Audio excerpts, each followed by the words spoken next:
චේ එහෙම නැත්නම් චේගුවෙරා. මම හිතනවා ඔයාලා කවදම හරි මේ චේගුවෙරා කියලා නම අහලා ඇති කියලා. මොකද ඒ නම ඒ තරමටම ලෝක ප්‍රසිද්ධයි. ඉතින් ඕගොල්ලොත් එක්ක අද මම මාතෘකාවක් කතා කරන්න හිතුවා. ඒ මේ චේගුවෙරා ගැන. කවුද මේ චේගුවෙරා කියන්නේ? ඔහු වෛද්‍යවරයෙක්. ඔහු විප්ලව නායකයෙක්. හමුදා නායකයෙක්. ජාතික බැංකුවක ප්‍රධානියෙක්. අමාත්‍යවරයෙක්. මේ සියල්ලටම ඉහළින් ඔහු මානුෂ්‍යවාදී මිනිසෙක්. සමානාත්මතාවය කියපු මිනිසෙක්. ලෝකයේ වසඟයටගත් තරුණ නායකයෙක්. ඉතින් බලමු කවුද මේ කියලා. ඔහුගේ නම ඒනෝසිටෝ චේගුවෙරා. ඔහු ඉපදුනේ 1928 ජූනි 14 වෙනි දින ආජන්ටිනාවේ රොසයිරෝ නුවරදී. මොහු කුඩා කාලයේදීම අස්ථමා රෝගයට බඳුන්වී තියෙනවා. නමුත් ඔහු ඒ නිසා කිසිවිටක දුර්වල වුණේ නැහැ. මේ තත්ත්වය නිසාම ඔහු වඩාත් ධෛර්යවත් ආත්ම විශ්වාසයකින් යුක්ත පුද්ගලයෙක් වුණා. ඔහු කුඩා කල සිටම පොත් කියවීමට පුරුදු පුද්ගලයෙක්. ඔහු දර්ශනය, ඉතිහාසය, කවි සහ දේශපාලනය සම්බන්ධව කියවීමට මහත් උනන්දුවක් දැක්වුවා. ඔහු දුප්පත් ජනතාවට සේවය කිරීමේ අරමුණ ඇතිව බවුනෝස් අයර්සි වෛද්‍ය විශ්වවිද්‍යාලයට බැඳෙනවා. පසු ඔහු අවුරුදු 25දී ඒ කියන්නේ 1953 දී වෛද්‍යවරයෙකු ලෙස උපාධිය ලබා ගන්නවා. ඔහු වරක් ඔහුගේ යාළුවෙක් සමගින් බයිසිකලයක නැගී දකුණු ඇමරිකාවේ සංචාරයක නිරත වෙනවා. මෙන්න මේ අවස්ථාවේදී ඔහු නිරීක්ෂණය කරනවා අතිශය දුප්පත්කම් වලින් මිරිකුණු ජීවිත.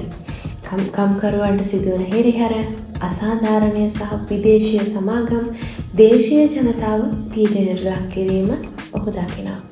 මෙම අත්දැකීම ඔහුව වෙනස් කරනවා. රෝගීන් සුවපත් කිරීම පමණක්ම සමාජය සුවපත් කළ නොහැකි බව ඔහුගේ සිතට තදින්ම දැනෙන්න ගන්නවා. ඔහු විසල් වැටුප් සහ සුව පහසු ජීවිතය මේ වෙලාවේදී තෝරගන්නේ නැහැ. වරක් ඔහුට මෙක්සිකෝවේදී කියුබානු විප්ලවවාදී නායකයෙක් වෙච්ච ෆිඩල් කැස්ට්‍රෝ හමු වෙනවා. පසු ඔහු කැස්ට්‍රෝ සමග කියුබානු විප්ලවයට සහයෝගය දීම පිණිස ඔහුට වයස 28 දී කියුබාවට යනවා. මුලින්ම සටන් වෛද්‍යවරයෙක් ලෙස, පසුව හමුදා නායකයෙක් ලෙස සැන්ටා ක්ලාරෝ සටන 1958 දී ජය ගන්නවා. 1959 දී විප්ලවය ජය ගන්න ලබන අතර ඔහු කියුබාව තුළ ඉතා ජනප්‍රිය චරිතයක් වෙනවා. ඒට ඔහුගේ කතා විලාසයන්, තරුණ කඩවසම්, දැකුම්කලු තීව්‍ර බැල්ම හේතුවක් වෙනවා. නමුත් ඔහුට බලය, තනතුරු ගැන ආශාවක් තිබෙන්නේ නැහැ. ඒ නිසා ඔහු අවුරුදු 37 දී කියුබාව හැරදාලා යනවා. නැවත ඔහු මේ වන විට විප්ලව ක්‍රියාත්මක රටවල් වලට තම සහයෝගය දක්වන්නට ඉදිරිපත් වෙනවා. චේගුවෙරාට සමාජය ගැන හොඳ කියවීමක්, දර්ශනයක්, අදහස් සහ විවේචන තිබ්බා. මේ චේගුවෙරා විශ්වාස කළේ මිනිසා මුදලට වඩා වැදගත් කියලා. සමාජයේ සමානාත්මයෙන් යුක්ත විය යුතු බවත්, දුප්පතුන් පීඩනයට ලක්වීම වැරදි බවත්, වැඩ කිරීම මුදලට පමණක් නොව සමාජයට කළ යුතු සේවයක් බවත්, සාධාරණ ලෝකයක් සඳහා ත්‍යාග අවශ්‍ය බවත් ඔහු සෑම විටම විශ්වාස කළා. චේගුවෙරා තුළ සෑම විටම නව මිනිසා නම් වූ සංකල්පයක් තිබ්බා. එනම් හොඳ සමාජයක් සෑදීමට හොඳ මිනිසුන් අවශ්‍ය බව වැනි හැඟීමක් තිබ්බා. ඔවුන් අන් අය ගැන සිතනවා, වගකීම් ගන්නවා, සුව පහසුකම් වෙනුවට වටිනාකම් සොයනවා යන්නයි. ඔහුගේ ප්‍රසිද්ධ කතාවලින් කියාපානවා. සත්‍ය විප්ලවකරුවා මනුෂ්‍යත්වයට ආදරයෙන් මඟ පෙන්වා යන්න සහ අසාධාරණයට කෝපය දැනෙනවා නම් මම ඔබේ මිතුරෙක් කියා. මෙයින් ඔහු කියන්නේ අසාධාරණය දැක නිශ්ශබ්ද වීම වැරදි කියලයි. මිනිසුන් මේ චේගුවෙරාට මෙතරම්ම ආදරය කළේ ඇයි? ඔහුවට රොක්ුණේ ඇයි? ඔහු සෑම විටම කියපු දේවල් තම ජීවිතයෙන් කළා. බලය තිබුණත් සරලව ජීවත් වුණා.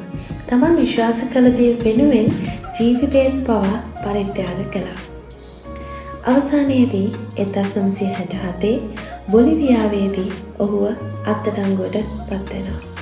ඔහුගේ වයස අවුරුදු 39 දී ඒ කියන්නේ 1967 ඔක්තෝබර් 9 වන දින ඔහුව ඝාතනය කරනවා. ඇයි ඔහු සමාජය තුළ විවේචනයට ලක් වුණේ? විප්ලවයෙන් පසු ඝාතනවලට සහ ප්‍රචණ්ඩ ක්‍රියාවලට සම්බන්ධ වූයේ ඇයිද? දේශපාලන විරුද්ධයන්ට අසහනකාරී ලෙස ක්‍රියා කළේ ඇයිද? සමහරුන් ඔහුව විවේචනය කළා. ඉතින් මේ ලෝකයක් වසඟ කළ අමුතු මිනිසා චේ ගුවෙරා අපිට උගන්වන පාඩම මොකක්ද? සම්පූර්ණයෙන් හොඳ මිනිසෙක් නොව, සම්පූර්ණයෙන් නරක මිනිසෙක්ද නොව, තමා විශ්වාස කළ දේ වෙනුවෙන් ජීවිතය කැප කළ මිනිසෙක් වන්න. ඔහු අදටත් සමාජවාදී මිනිසුන්ගේ රෝල් මොඩල් එකක් වෙලා. ඒ පහසු ජීවිතය වෙනුවට අර්ථවත් ජීවිතයක් තෝරාගත් නිසා. බියට යට නොවූ නිසා. ක්‍රියා නොකර කතා කරන අය අතර ක්‍රියා කළ පුද්ගලයෙක් වූ නිසා. මේ චේ ගුවෙරා අන් අයගෙන් අහපු ප්‍රශ්නයක් තියෙනවා.